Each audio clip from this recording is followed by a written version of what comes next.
ആണോ അളിയ? എന്നിട്ടിപ്പോ എവിടായി? ഇവിടെ എത്തിയാ? ഓ പോര് പോര്.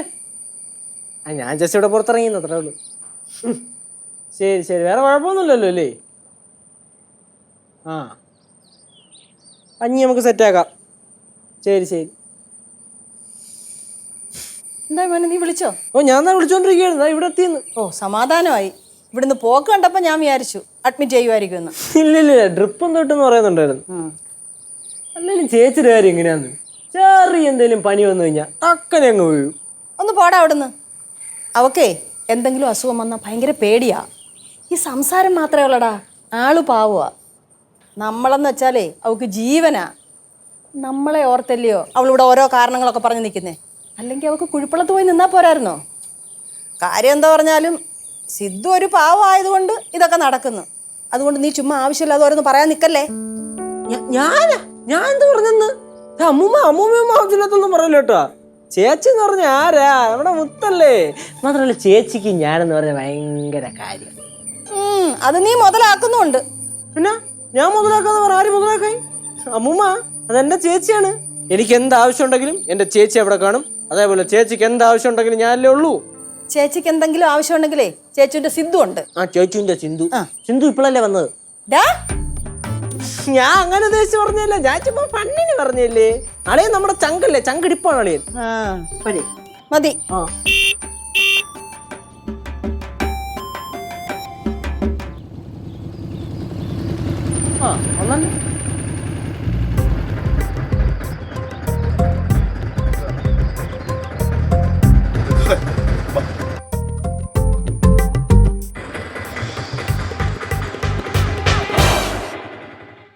പാട്ടുകാരെ തേടി top singer audition UAE.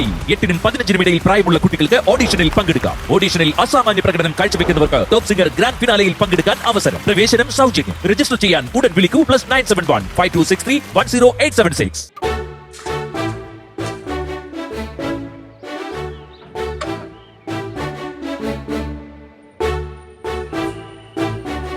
Doctor എന്താ പറഞ്ഞു മോനെ?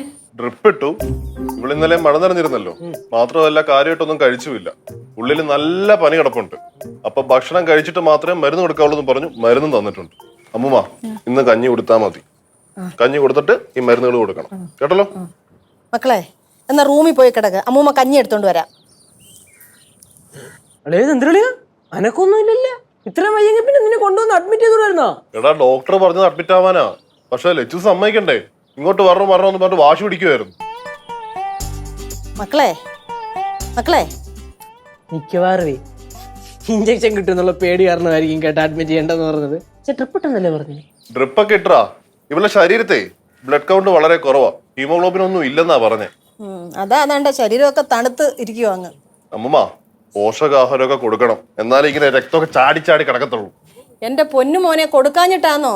ഈ കൊച്ചു കഴിക്കണ്ടേ വല്ലോ. മക്കളെ അമ്മൂമ്മ കഞ്ഞി എടുക്കട്ടെ. മക്കളെ കഞ്ഞി എടുക്കട്ടേന്ന്. കേശുവാ കഞ്ഞി, ഞാനല്ല. നീയാ കഞ്ഞിന്ന്. എന്തോ കളിയത്? എടാ കുറച്ചു നേരമായിട്ട് ഇങ്ങനെ പിച്ചും പേയൊക്കെ പറഞ്ഞോണ്ടിരിക്കുക. ഒന്നുമില്ല, ഭക്ഷണം കഴിഞ്ഞ് ഒന്ന് ഉറങ്ങി എണീക്കുമ്പോഴേക്കും എല്ലാം ഓക്കെയോ. ബാ ഭക്ഷണം കഴിച്ചിട്ട് നമുക്ക് ഇനി ഉറങ്ങാം. ബാ ബാ ബാ.